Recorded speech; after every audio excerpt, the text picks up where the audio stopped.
que no meio evangélico de nossos dias, tanto no passado quanto no presente, muitos têm usado o jejum como usavam os líderes judeus.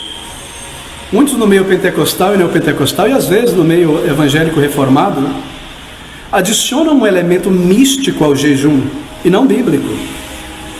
E eles usam o jejum como um método espiritual para mover a divindade, para forçar a divindade, para que Deus realize aquilo que eu tanto almejo, aquilo de material, emocional e espiritual que eu preciso. O jejum é quase tomado como uma alavanca espiritual, né? Eu vou manipular a divindade e por meio de jejum eu vou fazer que as coisas funcionem e a minha bênção venha. Mas isso é tratar a Deus não como um Deus pessoal, mas como uma força, uma energia.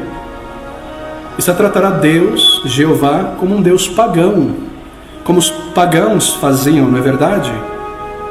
Sacrifício, fumaça, pula, Deus vai mandar chuva, eu vou forçar a divindade, alguma coisa mística. Assim são muitos que usam do jejum para tentar forçar a Deus, mas Deus não irá abençoar pessoas que jejuam, mas vivem em sinceridade, que não querem ouvir a palavra de Deus, que não se dedicam a Ele, que não são fiéis ao Senhor.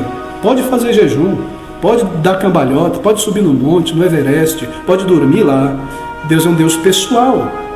Se eu sou pessoal, eu tenho pessoalidade, eu não sou uma fumaça, uma energia, eu sou pessoal, me comunico, muito mais Deus. Se eu vejo e observo você também, muito mais Deus. Como posso eu imaginar que pelo meio de um jejum, de oração no monte, eu vou enganar a Deus quando eu vivo em impiedade, longe de Deus? Deus é o Deus que vê.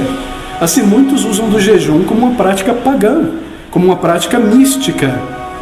De modo que, queridos, há outros crentes evangélicos que encaram o jejum como meio também de uma espécie de solavanco espiritual. Acho que esse é um mal jamais no nosso meio.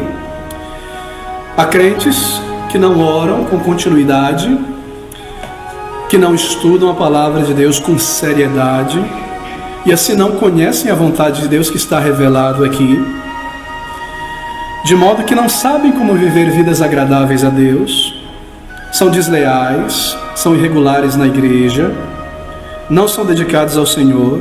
A igreja é um acessório na vida. E sabe qual é o resultado de tudo isso?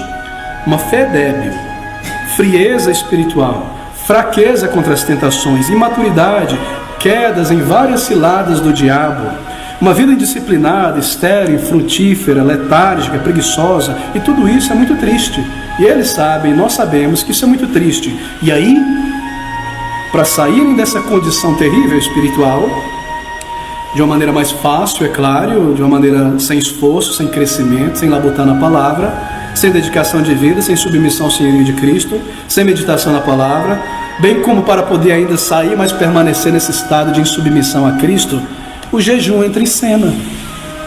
O jejum é oferecido com uma espécie de desatolamento espiritual. Eu estou mal, eu não leio a Bíblia, eu não oro, por isso que eu estou muito mal, eu vejo que eu estou mal, então eu preciso de um negócio que me tire rápido disso aqui, mas que eu possa voltar e continuar onde eu estou. Então o jejum vai fazer isso por você. E a campanha, e a oração forte, subir no monte, algum sacrifício místico espiritual, da mesma forma que é oferecidos cultos de libertação, oração forte, todo esse tipo de descarrego e tudo mais, para crentes que não amam a palavra de Deus, e não se dedicam à palavra de Deus, e se encontram em mais lençóis espirituais. Então o jejum é usado por muitos evangélicos como isso.